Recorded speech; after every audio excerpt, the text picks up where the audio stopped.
valeur numérique 3, les trois plaies qu'il y a dans cette paracha. Alors pourquoi la Torah elle a divisé les plaies en deux groupes, 7 et 3? Pourquoi pas 6 et 4, 5, 5? Pourquoi 7 et 3? Parce que si vous remarquez, les trois plaies qu'il y a dans la paracha, ils étaient faits quand il fait obscur, quand il fait nuit. Arbé, c'est les sauterelles, c'est marqué Vatechas et en haaretz, qu'elle a couvert la terre, c'est-à-dire quoi? Qu'il y avait tellement de sauterelles que ça a couvert le soleil et il faisait nuit. Et on vient de commencer un instant. Il faisait nuit en Égypte pendant la plaie de Arbé des sauterelles. La deuxième plaie, Chosher. Chosher, c'est l'obscurité aussi, c'était dans l'obscurité. Et la troisième plaie, Makat Bechorot, c'était à minuit, il faisait nuit. Alors je répète la question, pourquoi la Torah elle a divisé les plaies en 7 et 3? Pourquoi en 7 et 3? Pourquoi pas 4, 6? Pourquoi semaine dernière 7 et cette semaine 3? Parce que les trois qu'il y a cette semaine, les trois plaies, ils étaient dans la nuit, dans l'obscurité. Il y a une deuxième réponse, si vous remarquez, les trois plaies, ils n'ont pas duré 7 jours. Tous les plaies, ils ont duré 7 jours. Les trois plaies, celles-là, ils n'ont pas duré 7 jours. La plaie de Arbé, c'est marqué Vayanach à Arbé. Il s'est reposé. En réalité, il s'est reposé sur la terre. Mais en hébreu, se reposer, c'est-à-dire se reposer. Et le seul endroit où c'est marqué se reposer, c'est le jour des Shabbat. C'est-à-dire que la plaie Arbé, elle s'est reposée Shabbat, il n'avait pas. C'est-à-dire que la plaie, elle était que 6 jours. Tiens, je peux la sortir et on ferme les rideaux, comme ça elle reste là-bas. Depuis ce matin, elle nous embête cette mouche. Voilà, elle est sortie de Tchatchafer là-bas. Il y a une deuxième réponse pourquoi la paracha elle est divisée en 7 plaies et 3 plaies. Parce que c'est les plaies qui n'ont pas fait 7 jours. Ils n'ont pas fait 7 jours. La plaie de Arbé, elle a fait 6 jours. La plaie de Chosher, elle a fait 6 jours. Et la plaie de Makat Bechorot, la mort des premiers-nés, elle a fait 6 heures. Que 6 heures il était le premier-né? Alors là, maintenant, on a la réponse. Maintenant, on a la réponse pourquoi les plaies ils sont divisés en 7 et 3. D'accord? Et on va avancer encore. Pardon. Vous m'entendez ou ça sonne là-bas chez vous aussi? Vous m'entendez? Non, je t'entends bien. Très bien, je continue. Maintenant, dans la paracha, on va voir aussi que la femme, quand elle était enceinte, elle a accouché 6 enfants à la fois. 6 enfants à la fois. Shisha Beker Echad. Est-ce que quelqu'un il peut me dire pourquoi 6 enfants à la fois? Pourquoi 6 enfants à la fois? Alors, il faut savoir que Akadosh Baruch Hu, il a voulu que l'esclavage se termine vite. Normalement, on devait être là-bas 400 ans. En fin de compte, on est resté 210 ans. Et dans les 210 ans, on a travaillé que 68 ans. Un esclavage dur. Ça fait vite quand même. 68 ans d'esclavage dur. Shalom Aleichem, ça va? Alors, Akadosh Baruch Hu, il a voulu qu'il y ait beaucoup des enfants. Pourquoi beaucoup des enfants? C'est pour qu'il y a beaucoup de gens qui travaillent pour qu'on finisse vite l'esclavage. Je donne un exemple, une parabole. Un bonhomme, il est marié 5 ans. Et il dit, j'ai fait mariage or. Alors on lui dit, faites le mariage or, c'est 25 ans de mariage. Tu es marié que 5 ans. Et il dit, non, la dureté, les problèmes que j'avais, c'est comme si je suis marié 25 ans. Nous, la même chose. On devait rester 400 ans, mais on est sorti après 210 ans. Pourquoi? Parce que l'esclavage, la souffrance, Hachem, il a pris 400 ans et il l'a compressé en 210 ans. Comme ça, c'est marqué. Autre chose, c'est marqué que quand on est sorti d'Égypte, les chiens, ils n'ont pas aboyé. Les chiens, ils n'ont pas aboyé. Et Hachem, il leur a donné un salaire. Quelqu'un peut me dire quel salaire les chiens, ils ont touché? Pas pour leur parnassa. Que Hachem, il leur a donné à manger toute leur vie, jusqu'à la fin des temps. Comment c'est marqué dans la Torah? Vekol, basar, terefa, laquelle tashlichunoto. Chaque fois quand tu as de la viande non cachère, tu dois le donner au chien. Si par exemple chez toi à la maison tu as de la viande non cachère, tu le donnes au chien. On est d'accord jusqu'à là? Pourquoi Hachem il leur a donné ce cadeau? Pourquoi Hachem il leur a donné ce cadeau? Parce que ils n'ont pas aboyé. Et parce qu'ils n'ont pas aboyé, jamais du saumon, moi du thon s'il y en a. Charcuterie alors. Poulet ou charcuterie, Mis à part ça, Hachem il leur a donné aussi qu'ils ont chanté dans Perek Shira. Dans Perek Shira. Pourquoi Hachem il a payé aux chiens autant? Parce que les chiens, ils n'ont pas aboyé. Ils n'ont pas aboyé. Magnifique. Ma question est, qu'est-ce que Hachem il a payé aux grenouilles qui se sont jetées dans la fournaise? Il y a des grenouilles qui se sont jetées dans la fournaise. Ils sont morts. Qu'est-ce que Hachem il leur a payé? Hachem il leur a donné un salaire. Quelqu'un il sait c'est quoi les salaires que les grenouilles ils ont touchés? Qu'ils ne sont pas morts. Ils se sont jetés dans la fournaise, ils n'ont pas brûlé. Alors je ne comprends pas. Des animaux qu'ils ont fait plus que les chiens. Les animaux, ils ont fait Kiddush Hashem. Les grenouilles. Les grenouilles, ils se sont jetés dans le feu. Et Hachem leur a donné un petit salaire qu'ils ne sont pas morts. Par contre, les chiens qui n'ont pas aboyé à la sortie d'Égypte, Hachem leur a donné un salaire jusqu'à la fin des temps. Comment c'est possible? Alors on dit savoir fermer sa bouche, c'est encore beaucoup plus dur que se jeter dans le feu. Tu imagines? Tu as envie de dire quelque chose à ta femme. Et vraiment, c'est le moment qui tombe à pic. Ça tombe à pic. Tu as envie de lui rentrer dedans et tu as les paroles qu'il faut. Et tu te tais et tu dis pas. C'est encore pire que se jeter dans une fournaise. Alors Hachem, il a payé aux chiens un salaire énorme. Pourquoi? Parce qu'ils se sont tués. Pourquoi les chiens, il fallait qu'ils aboient? Parce qu'il y a une règle. Un chien, quand il voit des gens avec des bâtons, il a peur, il aboie. Et c'est marqué quand on est sorti d'Égypte, tous on avait des bâtons dans la main. C'est marqué dans la Haggadah. Et même dans la Torah, c'est marqué qu'on avait la ceinture autour du cou, on avait les chaussures et on avait les bâtons dans la main. Alors on sort d'Égypte tous avec 600 000 hommes avec des bâtons, le chien il n'aboie pas. Un chien normalement il aboie quand il y a un mort. C'est marqué dans la Gemara, si tu entends un chien qui aboie dans la rue, il y a quelqu'un qui est mort dans le quartier. Toujours c'est comme ça. Là, il y avait plein des premiers-nés qui sont morts des Égyptiens. C'est-à-dire que le chien, il avait toutes les raisons du monde pour aboyer. Il n'a pas aboyé. Alors, qu'est-ce qu'il a fait à Kadosh Baruch Hu? Alors, comme ça, il dit le Chiskoni. Alors, à Kadosh Baruch Hu, il aura payé jusqu'à la fin des temps. D'accord? C'est marqué dans le Midrash, que Midrash Rabbah, que Caïn, il a tué Evel. Caïn, il a tué Evel. Evel, il avait peur qu'on le tue parce que c'est lui il tue, on le tue. Il a eu peur qu'on le tue, alors il a demandé à Kadosh Baruch Hu une protection. Il a demandé à Kadosh Baruch Hu une protection. Qu'est-ce qu'Hachem il lui a donné comme protection? Il y en a qui disent Hachem il lui a donné la lettre Vav. Le Zohar à Kadosh il dit qu'Hachem il lui a donné un chien de garde. Caïn il avait un chien de garde. Comme ça c'est marqué. Caïn il avait un chien de garde. Et pourquoi un chien de garde? Parce qu'un chien, il est reconnaissant plus que tous les animaux. Le chien en hébreu, on dit kelev, kulolev. Il est fidèle. Un chien, il est fidèle à son maître. Un jour, il y a un bonhomme qui est mort. Le bonhomme, il est mort. Le chien, il a pleuré sur son maître plus que la femme, elle a pleuré sur son mari. Ton chien, il va pleurer sur toi. Cette histoire, il a attendu au pied de la gare, je crois, pendant 10 ans, son maître, à la même heure. Ouais. Et ils sont plus fidèles que les hommes, hein? Ils sont plus, bien sûr. En hébreu, il y a un proverbe qui dit « Je préfère un chien ami qu'un ami chien ».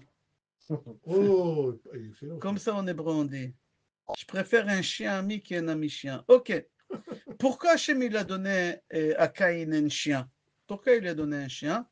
Parce qu'un chien, il est reconnaissant. tu lui donnes un os, il te lâche les bottes. Hachem, il voulait dire à Caïn, je te donnais tout le monde, je te l'ai donné, et tu ne sais pas remercier, tu vas tuer, tu vas tuer. Ok, pourquoi je ramène ça? Être reconnaissant, être reconnaissant. Regardez, mon cher Rabbeinu, à 80 ans, Hachem, il lui dit, je veux que tu ailles en Égypte pour libérer les bénis Israël après 210 ans d'esclavage. Mon cher Rabbeinu, il dit à Hachem, non. Avec sa fille, lui, il a eu l'idée que je reste ici avec sa fille et les petits-enfants. Moi, je ne peux pas partir sans l'autorisation. Hachem, il a dit, et si il te dit non? Moi, je te dis oui ici. Il dit, non, je ne pars pas. Je te contredis. Être reconnaissant, c'est plus important que quoi que ce soit. Moi, je suis obligé d'être reconnaissant. Mon beau-père, il m'a donné une fille propre. Il m'a donné une fille gentille. Comment je peux partir comme ça? Hachem, il a dit, tu as raison. Il est parti demander à son beau-père. Son beau-père, il a dit, oui, tu peux y aller. Et si son beau-père, il aurait dit de ne pas y aller, il ne serait pas y allé. Tu imagines? La reconnaissance, regarde Paro, il a fait beaucoup de mal. Il a tué 300 enfants juifs, 150 le matin, 150 le soir. Et qu'est-ce qu'on parle de lui comme méchanceté dans la paracha? Qu'il n'était pas reconnaissant. Vayakom melech hadash al Mitzrayim asher lo yada et Yosef, il n'était pas reconnaissant. Ne pas être reconnaissant quand on t'a fait du bien, c'est pire que tuer 300 enfants tous les jours. C'est pas marqué dans la Torah qu'il a tué 300 enfants tous les jours. C'est marqué dans le Midrashim. Dans les Midrashim, c'est marqué qu'il a tué 300 enfants. Mais la Torah, qu'est-ce qu'elle a retenu de lui? La Torah, elle a retenu de lui qu'il n'a pas reconnu Yosef, il n'était pas reconnaissant. C'est encore pire que tuer. Combien c'est important d'être reconnaissant? Combien c'est important d'être reconnaissant? Adam Arishon, il n'était pas reconnaissant. Hachem, il lui a donné une femme. Hachem, il lui a donné une femme. Et qu'est-ce qui se passe là-bas? Hachem, il lui donne une femme. Et quand il a fauté, Hachem, il a dit, comment ça se fait que tu as fauté? Il a dit, ben c'est de ta faute. Pourquoi tu m'as donné une femme? Quoi, je t'ai donné une femme? Un homme sans femme, il est malheureux. Un homme sans femme, il n'est pas un homme. Il n'est pas reconnaissant. Au lieu de dire merci à Hachem qui lui a donné un enfant, alors lui, qu'est-ce qu'il fait? Il dit à Kadosh Baruch Hu, non. Non. Adam Arishon aussi, il était plusieurs fois, on voit dans la Torah qu'il n'était pas reconnaissant. D'accord. On va avancer. Mon cher Rabbeinu, il arrive devant la mer la semaine prochaine. La mer, elle n'a pas voulu s'ouvrir. Pourquoi elle n'a pas voulu s'ouvrir? Parce qu'elle a dit à mon cher Rabbeinu, la mer, Hachem, il m'a dit, après 400 ans d'esclavage, il n'y a que 210 ans. Il manque encore 190 ans. Reviens dans 190 ans. Alors on dit dans les Hallel, demain c'est Rosh Chodesh, demain on va dire ça dans les Hallel, Ra'ayam Vayanos. La mer, elle a vu et elle a fui. Qu'est-ce que la mer, elle a vu? Le cercueil de Moshe et de Yosef. Il a vu les cercueils de Yosef. Et alors s'il a vu les cercueils de Yosef? Parce que Yosef, il a combattu le péché de l'eau. C'est quoi le péché de l'eau? C'est le péché des pertes des semences. Il allait avec une Goya. Alors la mer, normalement, quelqu'un, vous savez qu'on a dit ça déjà plusieurs fois, mais je vais faire vite avant. On n'a pas commencé encore le cours. Qu'Hachem, il a créé chaque chose dans ce monde avec 4 éléments. Il n'y a pas quelque chose dans ce monde qui n'est pas fait des 4 éléments. Tout est fait des 4 éléments. Il y a l'air, le feu, la terre et l'eau. La table, la feuille, le verre, tout, il y a les 4 éléments. Les portables, mes lunettes, il y a 4 éléments. Donc, il y a une seule chose qui n'a pas les 4 éléments, c'est les nuées. Les nuées, il y a l'air et l'eau. L'air et l'eau. Maintenant, comme moi, Raphaël Pinto, je suis composé des 4 éléments. Toi, moi, tous, on est composé. Est-ce que c'est 25, 25, 25? Non, pas du tout. C'est 50.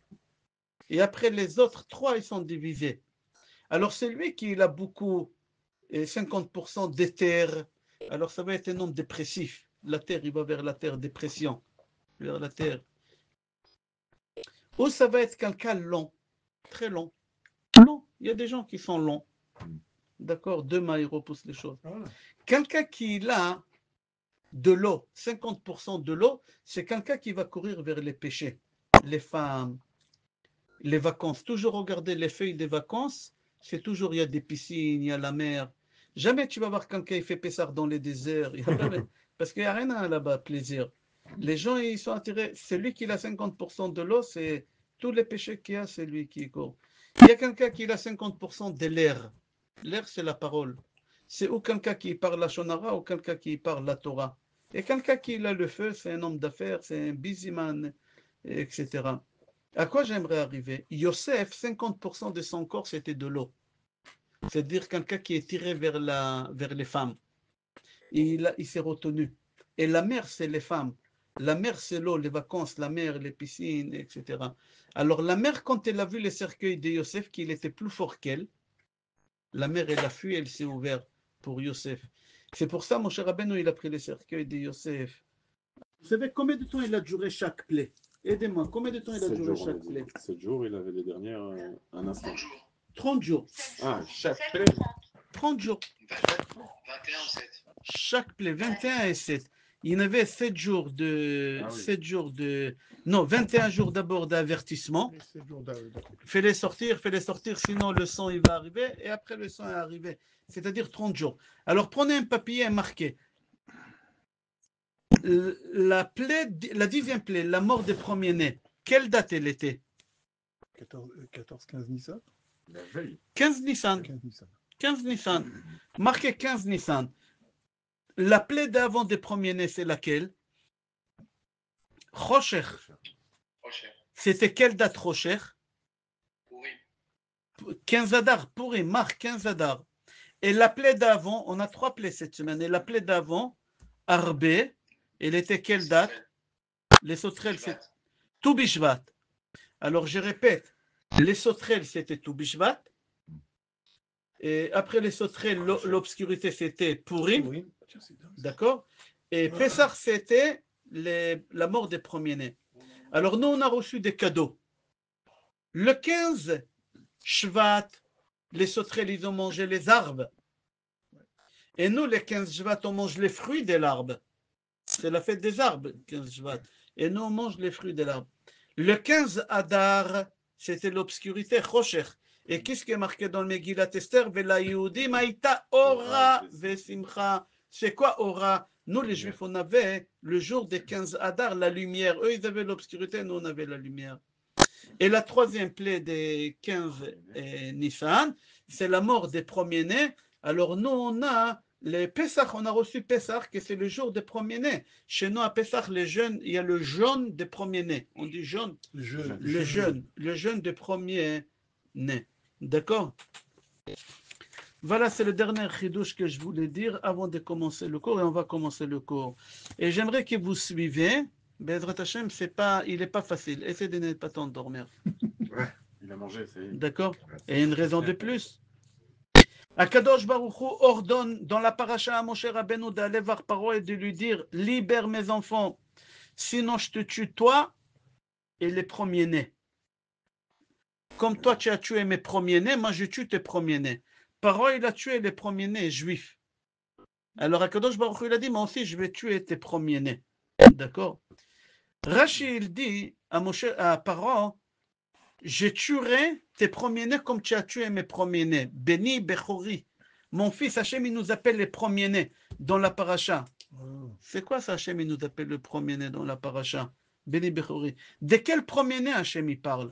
Il faut comprendre qu'est-ce qui se passe ici. Alors regardez, tu as un verre là-bas vide? Oui. Il n'y a pas de... Non. Alors, regardez-moi. Regardez là-bas et ici. Ça, c'est... Récipient. Je ne sais pas si c'est... Blanc, c'est un kilo. Ici, c'est un Réceptacle. non réceptacle. Récipient. Oui, c'est ça, réceptacle. C'est un kilo. J'ai fait rentrer dedans la première frite. Elle est en train de se féconder. On va dire la première goutte de semence chez la femme.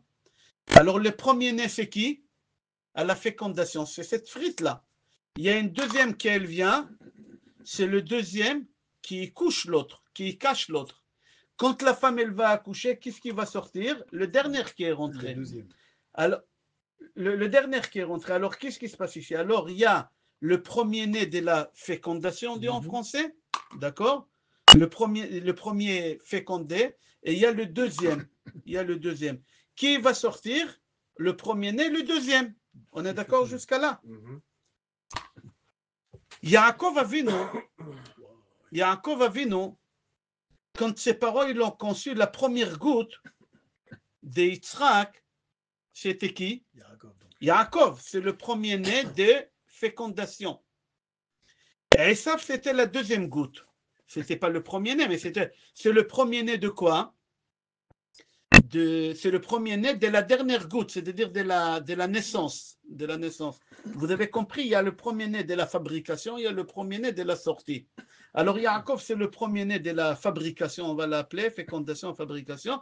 Et Esav, c'est le premier-né de la sortie. On est d'accord jusqu'à là.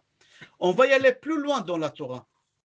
Il y a Adam qui va avec sa femme Chava. La première goutte, c'est Hevel. Hevel. La deuxième goutte, c'est qui? Caïn. Caïn. Qui sort le premier? C'est lui qui est rentré le dernier. Caïn. C'est-à-dire que Caïn, c'est le premier-né. On est d'accord jusqu'à le premier-né. D'accord? C'est le premier-né.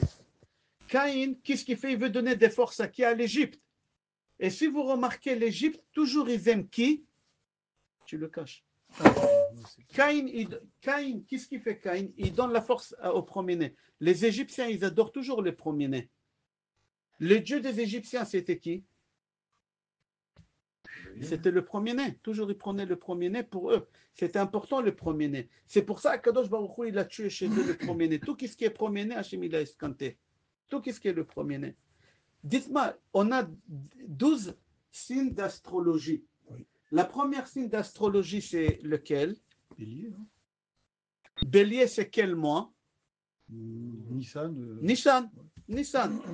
La puissance de Bélier, c'est quelle date à Nissan? Il y a une courbe. 1, 2, 3, 4, 5, 15 Nissan.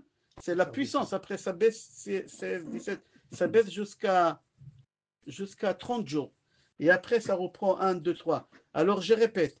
Hachem, il a tué les premiers-nés. Quelle date? 15. Le 15 Nissan, que c'est le moment le plus puissant que les nés ils ont. Parce que l'aîné de tous les astres, c'est les béliers. Et la puissance des béliers, c'est le 15 du mois. C'est pour ça qu'on dit quand tu veux ouvrir une affaire, il faut ouvrir une affaire. Ou si tu veux te marier, marie-toi toujours 1, 2, 3, 4, jusqu'à 15. Plus tu montes jusqu'au 15, c'est une réussite pour le mariage, pour l'affaire. Pourquoi? Parce que c'est la puissance, tu montes dans la puissance. À partir de 15, il faut éviter de se marier, il faut éviter d'ouvrir des affaires à partir de 15.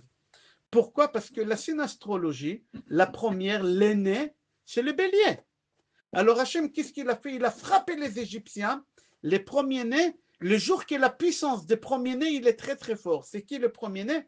C'est l'Égypte. C'est l'Égypte, toute l'Égypte. Alors Caïn, il a donné des forces à l'Égypte. Caïn, tout ce qui est premier, ils ont voulu cette chose-là. D'accord? Venez, on va avancer. C'est lui qui a Tehillim devant lui, qui ouvre Tehillim devant lui, chapitre 136. On lit ça tous les Shabbatot. Ki le'olam chazdo, ki le'olam chazdo. Odul Hashem, on remercie Hashem chaque chose.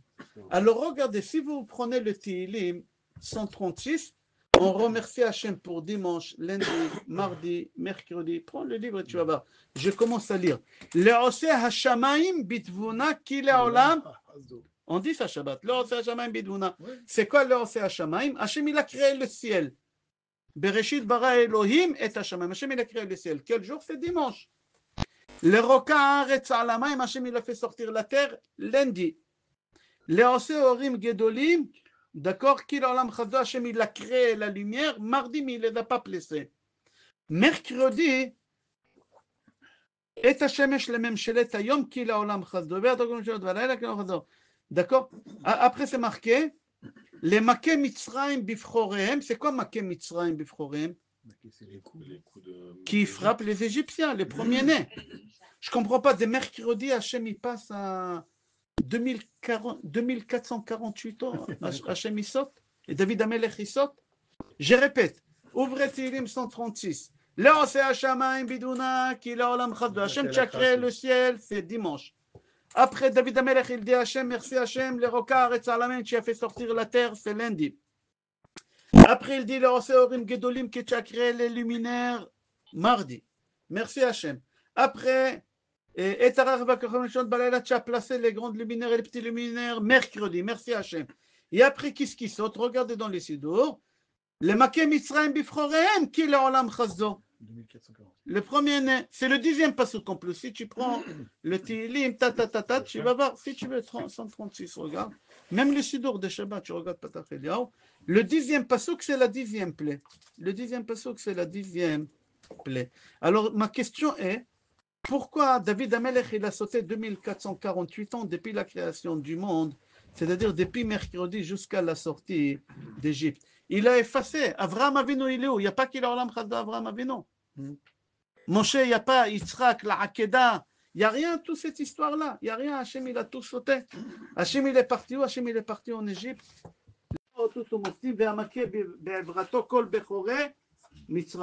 De quoi on parle ici à Arvit?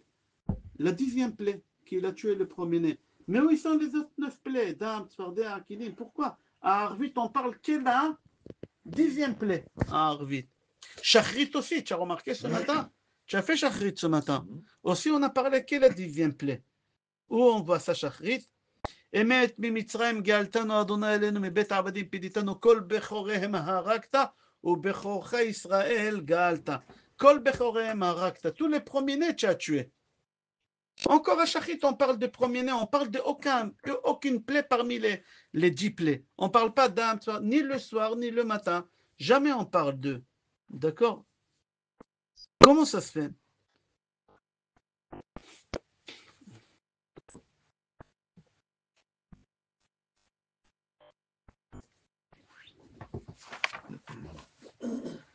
Bien, on va rentrer un peu plus profond. Bédrat Hashem. On a dit que les Égyptiens, ils aiment tout ce qui est premier-né. Oui. Pourquoi ils ont travaillé le Nil? Le Nil, ça s'appelle, oui. Pourquoi ils ont travaillé? C'était leur dieu, le Nil. Mis à part le mouton, etc., les béliers, parce que c'est le premier. Pourquoi? Regardez. Une source de subsistance. L'eau, hein. Partout. Partout, il y a de l'eau, il y a de l'eau. Oui. Il y a de l'eau, il y a de la vie. Exactement. Regardez la réponse.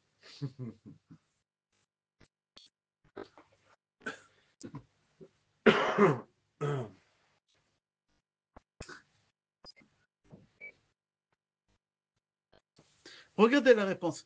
Dans le ciel, on a 7 fleuves. Dans le ciel? Dans le ciel, il y a 7 fleuves. C'est marqué dans Sefer Bereshit, Parashat Bereshit, c'est marqué là-bas les 7 fleuves qu'il y a. Et le premier fleuve qu'il y a là-bas, dans Sefer Bereshit, Pishon. C'est l'aîné, le premier, Pishon. D'accord? Et comme on dit coton en langage talmudique, la même racine que Pishon. On va voir tout à l'heure Be'ezrat Hashem dedans. Alors pourquoi ils ont idolé le lac, le Nil? Parce que dans le ciel, le premier Nil, il porte le même nom que cette Nil-là. Et pourquoi? Le coton, il pousse où le coton? Il pousse à côté de l'eau, le coton. Et eux, ils disaient que le Nil, c'est Dieu. Pourquoi? Parce que c'est le premier. Tout ce qui est premier, ils ont idolé. Alors Akadosh Baruch Hu, il a dit, moi je vais vous montrer que les premiers, c'est 0. Et la preuve, en pleine puissance des premiers-nés, que c'est les zodiaques, que c'est le bélier, je vous tue en pleine puissance. Je vais tuer tous les premiers-nés, et je commence par Paro, et je vais tuer tous les moutons, et personne n'y va bouger. Et la première plaie qu'Hachem il a donnée, c'était dans le Nil. Il a mis du sang pour leur montrer que toute votre idéologie, elle est fausse. Il y a le seul premier-né au monde, à mes yeux, c'est Béné Israël. Mais Hachem, il n'a pas voulu reconnaître ça pendant des années. Quand est-ce? Au moment qu'Esav il a vendu les droits d'aînesse à Yaakov, Hachem, il a reconnu cette vente-là? Non. Non. C'est pas marqué nulle part. Quand est-ce Hachem, il a reconnu la vente? Dans notre paracha, non. Quand Hachem, il dit à Moshe Rabbeinu, dis à parole, libère mon fils, mon premier-né. C'est-à-dire que mon fils, mon premier-né. Depuis quand tu nous appelles premier-né? Toujours le premier-né, c'était qui? C'était la sortie, celui qui est sorti le premier. Qui c'est qui est sorti le premier? C'était Esav, c'était Caïn. Pas nous les béné Israël. Hachem, il a dit, puisque Esav, il a vendu les droits d'aînesse, Alors maintenant, je reconnais cette vente et c'est les bénis Israël qui sont les premiers-nés, c'est mes premiers-nés. Et je veux que tu les libères. Et si tu ne veux pas libérer mes premiers-nés, moi je tue tous tes premiers-nés. C'est quoi tous tes premiers-nés? Même les premiers-nés qui les ont embaumés, ils sont morts et embaumés. Normalement, quelqu'un qui l'a embaumé, il ne se décompose pas, mais même lui, il s'est décomposé. Eux, ils avaient des cadres de leurs enfants. Les premiers-nés, les Égyptiens, ils prenaient en photo que le premier-né, ils les mettaient en cadre à la maison. Pour eux, c'est un port de bonheur. Même la peinture des enfants, elle a disparu, elle a fondu comme ça. Tous les premiers-nés, ils ont disparu. D'accord? Il dit au Rachaim Akadosh, comme l'aîné, il a la force de la Kedusha, l'aîné aussi, il a la force de la Touma. Vous savez, Hachem, il a donné dans le monde deux puissances. Ça s'appelle Zel Omad Ze Asa Elohim. Chaque fois qu'on tient une puissance dans la sainteté dans le monde, Hachem, il donne la même sainteté dans l'impureté. On a eu toujours quelqu'un de Kadosh et quelqu'un de Tamé. Depuis toujours, Abraham Abino, d'abord Caïn et Evel. Abraham et Nimrod. Terach. Terah. Ah. Et Nimrod, pardon, j'avais dans Nimrod. Abraham et Nimrod. Yitzhak et Ishmaël. Yaakov et Esav. Moshe Rabbeinu et Korach. Tout le temps quand on monte, alors même dans les premiers-nés, il y a la Kdusha et il y a la Touma. Dans les premiers-nés, c'est comme ça. D'accord, ça Kadosh Baruch Hu, il a instauré cette chose-là. Alors à Kadosh Baruch Hu, il a donné les droits des premiers-nés pendant 2448 ans. Hachem, il a donné la force au mal. C'est toi le premier-né. 2448 ans. Mais à partir de 2448 ans, dans la paracha de cette semaine, Hachem, il prend les droits des nés aux Égyptiens, il la donne à qui? Et il la donne au Béné Israël. Il la donne au Béné Israël, et c'est pour ça, dans notre paracha, Akadosh Baruch Hu, il nous appelle Béni Bechori Israël. Attends, d'accord. Alors, parole, il dit à Moshe Rabbeinu, Moshe, comment tu peux dire que les Béné Israël, c'est les premiers-nés? Caïn, il est sorti le premier. Caïn, c'était le premier-né. C'est lui qui est né le premier. D'accord? C'est lui le premier-né. Alors, Akadosh Baruch Hu, qu'est-ce qu'il a fait? Il a dit, j'ai décidé à partir de maintenant, c'est le Béné Israël le premier-né, je me base par rapport à la fécondation et pas à la sortie. Pas à la sortie. Comme ça, Akadosh Baruch Hu. Et c'est pour ça qu'Akadosh Baruch Hu, il a voulu leur montrer qu'il n'y a rien de, d'accord? Il a commencé à frapper le Nilus. Hein? Parce que moi, je suis jumeau. Tu es quoi? Je suis jumeau. Ah, tu es jumeau? Et, Moi aussi, je suis jumeau. Ah bon? Vous êtes jumeau? Oui, Chaim, moi, Chaim, mon frère. Pourquoi c'est quoi? Tu es le premier-né? Non, tu es Eliaou, ton frère, non? Je sais plus, mais il y en a. Je sais Qui c'est qui arrive? Tu es jumeau avec qui, toi? Thierry? Ah, toi et Thierry, vous êtes des jumeaux? Bah oui, on est faux jumeaux, deux poches différentes. Oui, moi aussi. Moi, mon frère, il est blanc, grand de taille, maigre, et moi, je suis petit, gros, noir. Voilà, moi, je suis très beau. Il n'a pas de cheveux noirs, mon frère. Et blanc, Blanc. il a des cheveux noirs, Chaim. C'est pas vrai. Ah ouais, Quand même. on est vraiment des vrais On faux. devrait bien avoir une photo. Ah, je vais t'en montrer tout à l'heure. Non, on dit que c'est le deuxième qui est premier. C'est ça, c'est le D'accord. deuxième qui est premier. C'est ça? Oui, Non, c'est oui. ça qu'est-ce qu'Hachem, il a dit, que le deuxième... Mais non, mais vous aussi. Même dans la règle. Vous aussi, Oui. parce que je crois qu'ils Oui. ont changé les règles ici. Si, Oui, j'ai le déjà premier. Oui, entendu- Hachem, il a J'ai changé. déjà entendu qu'on dit que le premier, c'est Oui, le mais deuxième qui sort. Avant, Oui. avant, mais aujourd'hui, non. Ils ont changé.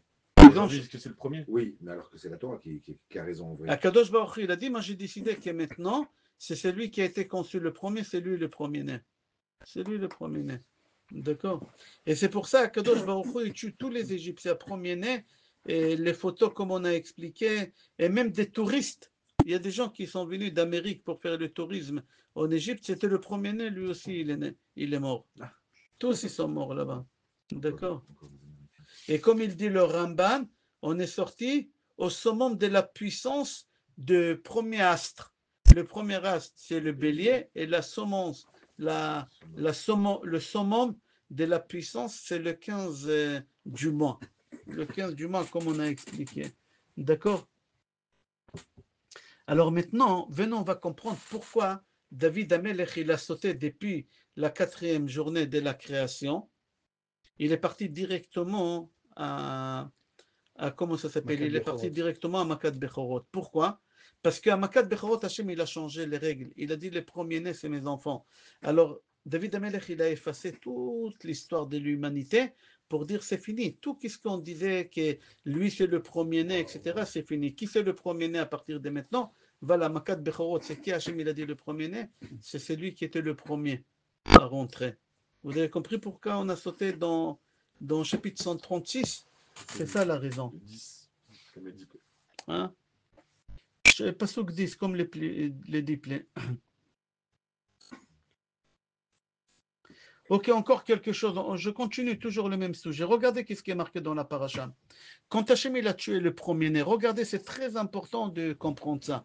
Je l'ai à l'intérieur. Quand Hachem il a dit j'ai tué le premier-né, Ko amar Adonai. Voici ce qu'il a dit Hachem.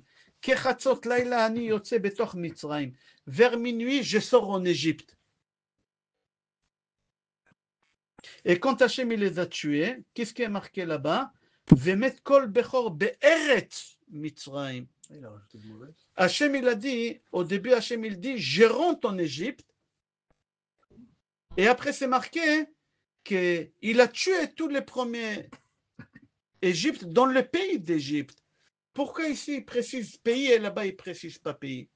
Parce qu'il faut savoir que dans chaque pays au monde, il y a un ange protecteur de ce pays.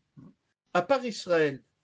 Israël, Akadosh Baruch Hu, c'est lui qui protégerait Israël. C'est marqué dans Sefer Dvarim, Mereshit Hashana ve'ad acharit Hashana ene Hashem Elokecha ba'aretz. Akadosh Baruch Hu, c'est lui le protecteur d'Israël. C'est pas un ange, c'est Hashem. C'est Hashem. C'est-à-dire qu'en Égypte, il y a un ange. Il y a un ange. On va l'appeler l'ange égyptien. Qui peut tuer un ange égyptien? Qui est Hashem? Alors quand au début de Pasuk, c'est marqué qu'Hachem, il est sorti en Égypte, pas dans le pays. Il y a une différence entre les pays et l'ange. Quand c'est marqué qu'Hachem il est rentré en Égypte, c'est-à-dire qu'Hachem il a tué l'Égypte. Qui c'est l'Égypte, on a dit? L'ange. Hachem il a tué l'Égypte. Et après qu'Hachem il a tué l'Égypte, après, Akadosh Baruch Hu il a envoyé des malachim pour tuer les Égyptiens. On dit ça dans la Haggadah. Ani velo malach, ani velo saraf, ani hu velo acher. Pour tuer l'ange égyptien, c'est moi et pas un ange. C'est moi et c'est pas ça. C'est moi et c'est pas ça. Pourquoi c'est moi? Parce que c'est un ange. Un ange, personne ne peut le tuer. C'est pour ça que c'est marqué hein, qu'Akadosh Baruch Hu il est rentré en Égypte, pas dans la terre d'Égypte, dans le pays d'Égypte. Dans le pays d'Égypte, c'est des malachim qui ont parti faire ce sale travail-là. C'est les malachim qui ont parti faire cette chose-là. Comme ça, il dit le Kli Yakar. D'accord? Maintenant, tu vas comprendre pourquoi dans la paracha, il y a les 3 plaies. Comme ça, il dit à Barbanel. D'accord? Comme ça, il dit à Barbanel.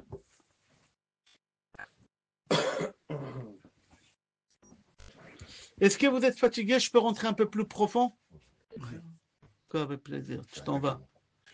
Fais un café double. Parce que c'est très fort là. Vous êtes réveillé là-bas? Est-ce que c'est intéressant ou vous voulez que je change? C'est très intéressant. On est réveillés. Moi, j'avais entendu ce matin votre cours. C'est celui que j'ai envoyé hier. Hier, voilà, il me l'a transmis ce matin. Ok. Alors regardez, on va aller un peu plus fort. C'est marqué dans la paracha hein, qu'Akadosh Baruch Hu ordonne au béné Israël de prendre le sang, du sang de sacrifice et du sang de la Brit Mila et de badigeonner sur les 2 poteaux et sur l'anneau. Du sang de la Brit Mila. Et aussi, oui. Il dit Rabbeinu Bechaye, pourquoi Hachem il a besoin de ça? Hachem il ne sait pas où il y a un juif qui habite, où il y a un Égyptien. Pourquoi Hachem il a voulu qu'on fasse cette chose-là? Dans Sefer Zera Barer, c'est lui qui a des stylos qu'il prend et qu'il écrit, c'est très profond. Il dit au nom de son Rav le Mohoran, qu'il dit au nom de Ravad Rabbi Avraham ben David. Sur le livre Sefer Haïtira, c'est un livre kabbalistique très très dur. Il dit, il faut savoir, c'est Avraham Avinu qui l'a écrit. Il faut savoir que c'est lui qui a un stylo qui marque. Il y a 2 dalets. 2 dalets. Il y a le dalet de Shaddai. Sur les portes, c'est marqué dans la mezouza Shaddai, Shin Dalet Yud. Il y a le dalet de Shaddai. Et il y a le dalet de Adonai. Dalet. Adam Arishon, il a abîmé les 2 dalets. Il a abîmé le dalet de Shaddai. Il a abîmé le dalet de Adenot. Il a abîmé les 2 dalets. D'accord.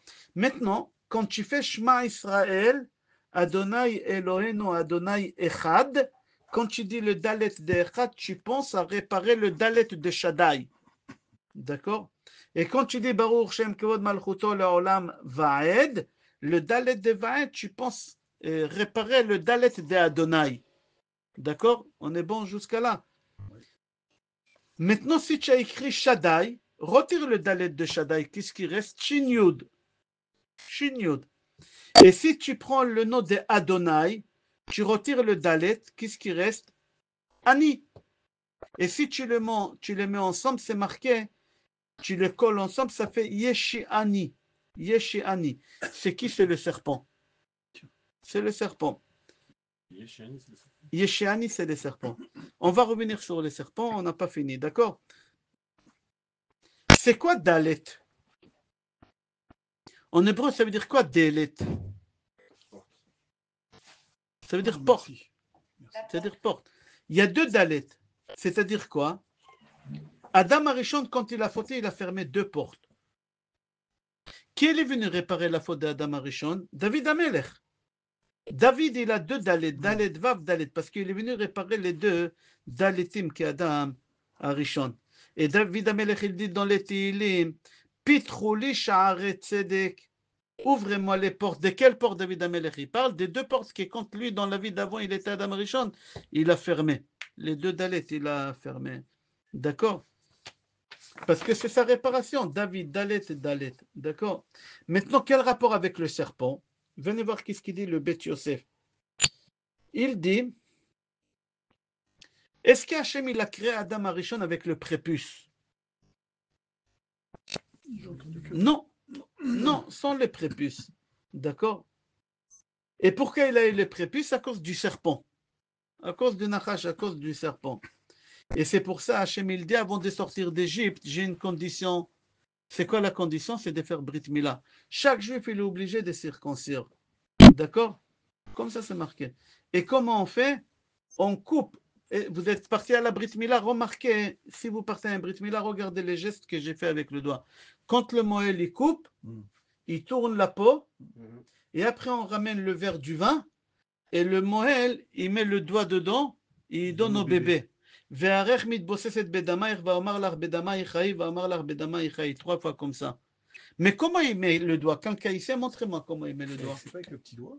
Il fait le Avec grand doigt. l'index et il donne avec Il le fait petit comme ça, d'accord? Toi, Ouais, ça.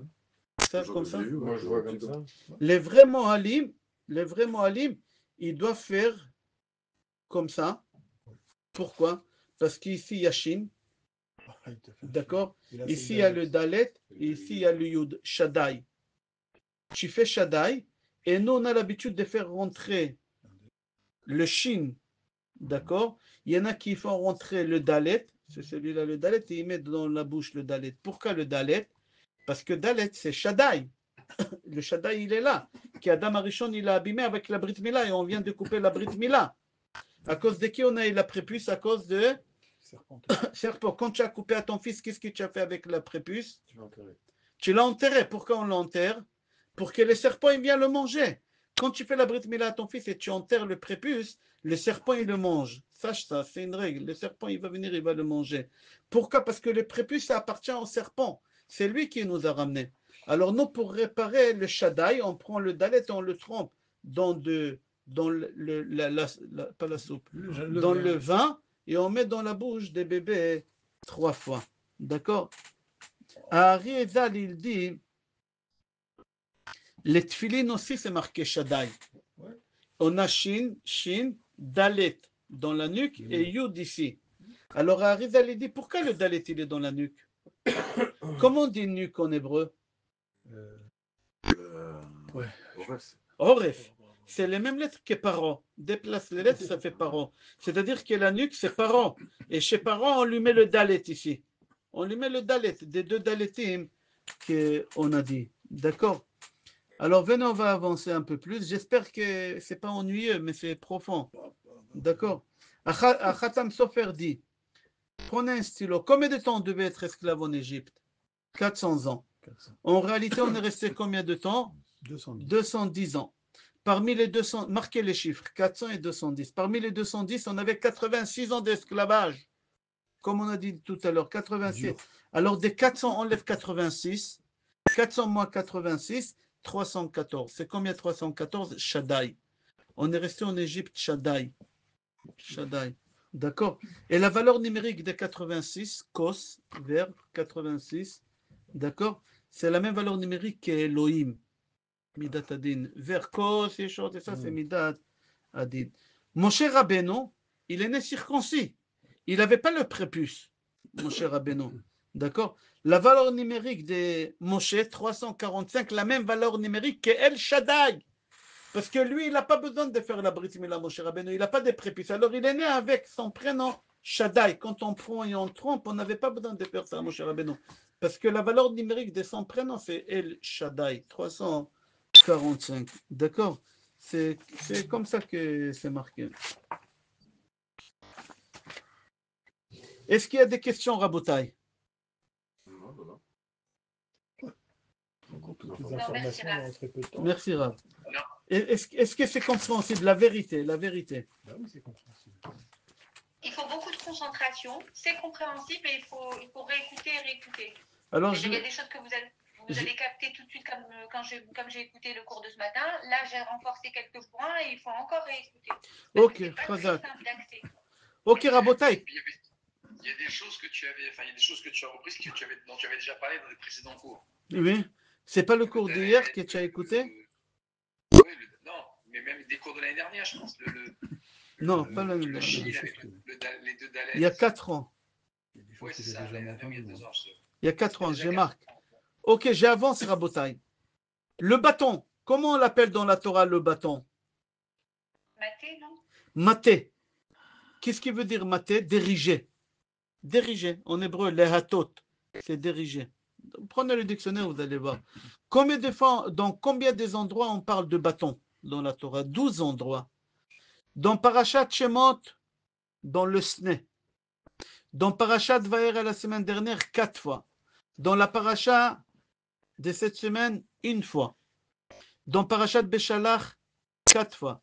Dans Parashat Korach, 1 fois.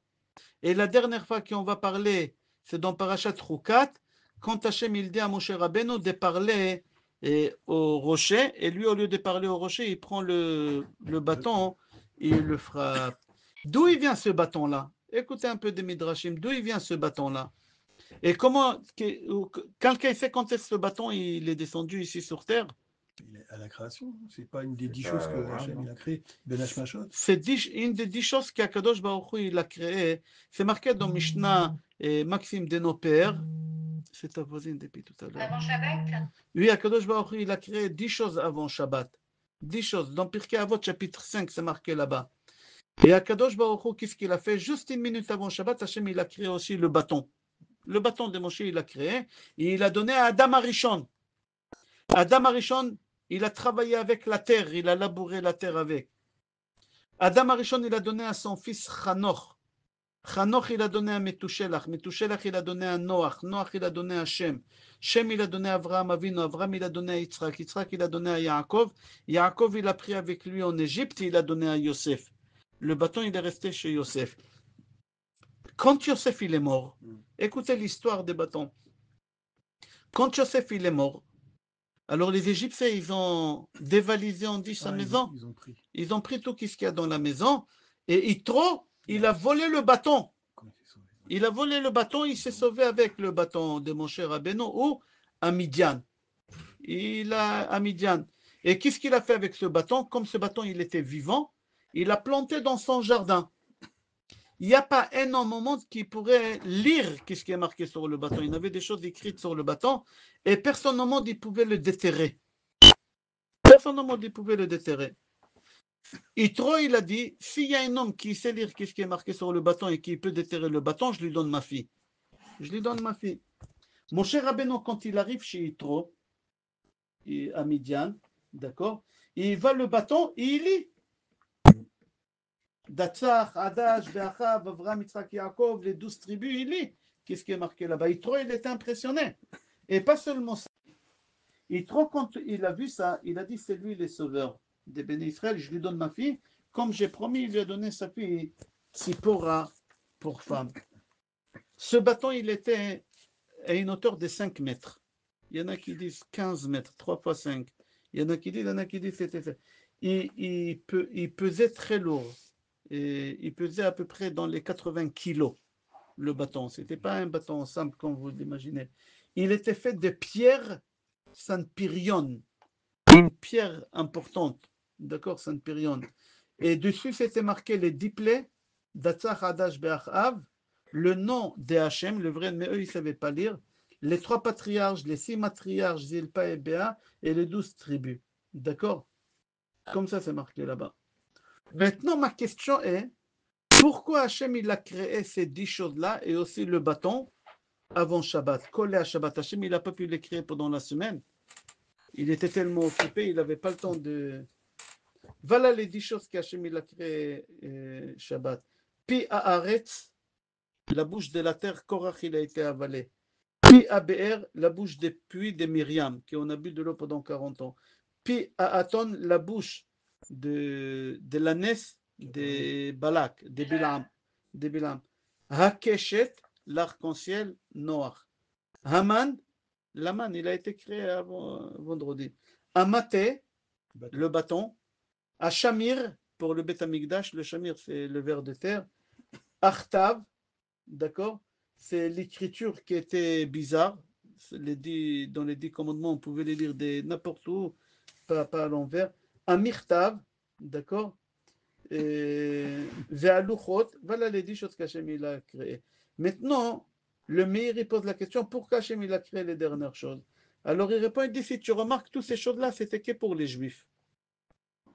Il n'y a pas quelque chose parmi les 10 choses qui était pour le monde, pour les non-juifs. C'était que pour les juifs. Alors tout ce qui était pour les juifs, Hachem il l'a créé vendredi le plus collé Shabbat. Et si tu remarques aussi, ces 10 choses-là, on les a utilisées pour un laps de temps et après c'est fini, on ne sait plus où ils sont. La manne, le tape de la loi, etc. D'accord, c'est pour ça, c'est important. D'accord.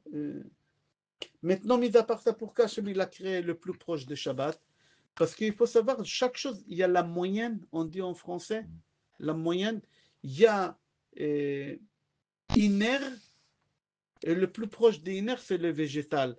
Qu'est-ce qui fait le lien entre le iner et le végétal? Inerte. Inerte. Ouais. La corail. Corail, c'est quelque chose qui est vivant et qui ne bouge pas dans la mer. Alors, il est vivant, c'est un végétal, et en même temps que... D'accord? À part ça, on a entre le végétal et l'animal. C'est qu'entre le végétal et l'animal, il y a une fleur, on a parlé de ça la dernière fois, tu as trouvé ici. Il y a une fleur qu'on s'appelle Adne Asadeh. La montre religieuse. La montre religieuse. Mandragore, non? Mandragore, Non, oui. montre religieuse, c'est un insecte. La mandragore. Parler d'une plante. Oui. Ah, C'est la une mandragore, plante c'est celle qui a la physionomie d'un homme. d'un homme. Ok, mandragore. Mandragore, Vous avez oui. parlé de ça. Enfin. Quand il Le a... mandragore, c'est ce que Réhouven il a amené à sa mère. Voilà. C'est ce qu'on avait parlé la dernière fois. C'est pas ça? Oui, oui, c'est ça. Doudaïm. Alors c'est ça le point, comme le lien qu'il fait entre les êtres humains et... D'accord. L'animal, Végétal et animal. et animal. Et entre l'animal et l'homme, c'est le singe. Comme ça c'est marqué, c'est le singe. D'accord. Maintenant aussi, il y a le lien à Mavdil entre un juif et un goy. Un juif et un goy. Comme ça, il dit à Gornevina. Et à part ça, il y a aussi entre Shabbat et Yom Chol. Entre Shabbat et Yom Chol. C'est quoi le lien entre Shabbat et Yom Chol? C'est l'oslouz. Et il y a entre Yom Chol et Shabbat, on a parlé des Shabbat, entre Yom Chol et Shabbat, le plus commun, le plus proche, Hachem il a créé les 10 choses. Parce que c'est des choses spirituelles. Tout ce que je viens de dire là, c'est spirituel. Les nains qui parlent, et la terre qui avale des gens comme ça, qui l'absorbe. Tout ça, c'est spirituel. Alors, tout ce qui est spirituel, Akadosh Baruch Hu, il l'a créé comme ça. D'accord? Autre chose. Pourquoi Hachem il n'a pas autorisé à Moshe Rabbeinu de faire les 3 plaies Dam, Tzfardea et Kinim? Rashi il dit parce qu'ils lui ont sauvé la vie. Alors il faut être reconnaissant. Il faut être reconnaissant. D'accord? Tu n'as pas le droit d'être pas reconnaissant comme on a parlé comme on a parlé tout à l'heure, Be'ezrat Hashem. D'accord. Maintenant, concernant être reconnaissant, David Ameller s'est marqué quand il était vieux, les habits, ils l'ont pas chauffé. Pourquoi les habits, ils l'ont pas chauffé? Parce qu'il a arraché un pan de vêtements. Parce qu'il a arraché le pan du des roi, vêtements de Shaoul.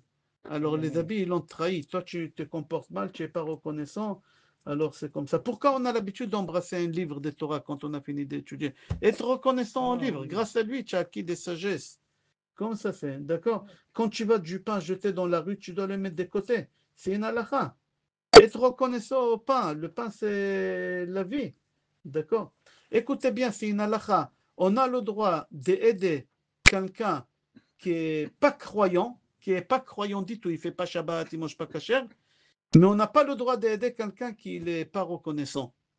Comment tu peux le savoir? Il n'est pas reconnaissant, tu imagines? Tu as un beau-frère qui est religieux, tout ce que tu veux, mais il n'est pas reconnaissant, tu ne l'aides pas. Pourquoi? Parce que quand tu aides quelqu'un qui n'est pas reconnaissant, il va se retourner contre toi. Parfois, quand tu rends service à quelqu'un, s'il se retourne contre toi parce qu'il n'est pas reconnaissant. Un jour à Gaon Mevilna, il a envoyé un courrier à quelqu'un de la synagogue, quelqu'un qui a fait beaucoup de mal à Gaon Mevilna. Il lui a dit, j'ai cherché dans ma mémoire et je n'ai pas trouvé un jour que je t'ai rendu service. Je ne comprends pas pourquoi tu me fais du mal. Wow. J'ai cherché, je n'ai pas trouvé quand est-ce que je t'ai rendu service pour que tu me fasses du mal. Sachez chaque fois quand vous faites du mal, du bien à quelqu'un, et cette personne n'est pas reconnaissante, il va chercher toujours à vous faire du mal. Toujours. Combien pour Akadosh Baruch Hu, c'est important. Pardon, c'est pas Gaon, c'est Khatam Sofer. Rabbi Chia, il avait la pire femme au monde. Rabbi Chia, il a dit, la mort, elle est plus douce que ma femme. Mourir, c'est très très dur, mourir. Tu sais, c'est pas facile de mourir. Tu vas voir à l'hôpital des gens là-bas chez Miatzileno. Et il dit, ma femme, elle est encore plus, la mort, elle est plus douce que ma femme. Il avait une femme dure. Et quand même, il achetait à sa femme des cadeaux. Tout le temps, il achetait à sa femme des cadeaux. Alors, ses élèves, ils l'ont dit, Rav, pourquoi tu achètes des cadeaux? Il leur a dit, reconnaissant. Elle m'a ramené des enfants, grâce à elle, j'ai Shabbat à table, des salades, des chalotes. Je suis reconnaissant, même qu'elle me fait du mal, je m'en fous. Je suis reconnaissant, combien c'est important. D'accord. Il y a un Rav, j'ai oublié son nom, jamais il partait à des mariages, parce qu'il n'a pas le temps. Il n'a pas le temps. Un jour, il est parti à un mariage, il est resté 45 ans, et 45 minutes. Ni de la famille, ni un élève, de la yeshiva. Alors, ils lui ont posé la question, Rabbi, qu'est-ce qui se passe? Presque une heure. Il leur a dit un jour, il a plu dehors. Il m'a accompagné avec sa voiture jusqu'à la yeshiva, je suis reconnaissant. Alors, quand il s'est marié, ce jeune homme, il est parti à son mariage, il est resté 45 minutes. C'est beaucoup, 45 minutes pour un Rosh Yeshiva comme ça. Alors, Rabotai, pour finir, il faut savoir être reconnaissant, c'est important. La première personne qu'on doit être reconnaissant, c'est nos parents qui nous ont ramenés ici dans ce monde, qui nous ont éduqués, qui nous ont donné, qui se sont privés. Deuxième personne qu'on doit être reconnaissant, c'est à nos femmes, que grâce à eux, Baruch Hashem, on est sandak. Si tu n'avais pas une femme, tu n'aurais pas eu des enfants et jamais tu aurais été sandak. Tu vas être sandak, Bezrat Hashem, grâce à qui? Ah bah, ma femme, enfin mon ex-femme. Oui. À ton ex-femme. Toi, tu vas être sandak, Bezrat Hashem. Hein? J'ai déjà été sandak. Grâce à qui? À ma femme. Grâce à ta femme? Ouais, Baruch Hashem, tu vois. Si tu n'avais pas de femme, tu n'aurais été pas sandak. Sandak l'an dernier, mon garçon. Tu n'as pas une barbe aussi longue que la mienne pour être sandak. Et toi? jeune. Jamais? Tu sais pas, tu as donné à ton père, ton beau-père, Chazak. Bezrat Hashem, le troisième qui va arriver, c'est ton tour. Le petit-fils. Bezrat Hashem. Alors, être reconnaissant à la maison, n'est pas oublié quand tu rentres Shabbat à la maison. Et être reconnaissant à vous, Rav. Merci beaucoup. Merci. Être reconnaissant. Tu rentres Shabbat, tu fais des compliments pour les salades, pour les chalotes, pour. Et la femme aussi, elle doit être vers son mari. Même la femme, son mari. Est-ce qu'il y a des questions avant de finir, Rabotai? Est-ce qu'il y a des questions? Non, merci. Baruch Hashem. Alors, je vous dis à la semaine prochaine, Bezrat Hashem. Même heure, même endroit. Rosh Chodesh Mevorach pour tous. Ah, Nachon. Ce soir, c'est la Eloula de Rabbi Yitzhak Kadouri. Oui. C'est pas aujourd'hui, Rav? C'est pas ce soir? Je crois que c'était aujourd'hui. Je suis C'est pas, je embrouillé. croyais que c'était aujourd'hui. Ah bon? Je suis embrouillé avec le vol, avec le voyage. Je sais pas, peut-être que je me trompe, hein, je sais pas. Ah non, je crois qu'elle a raison. Ce matin, j'ai réussi à faire Shachrit Baruch Hashem, Banet, Bismano.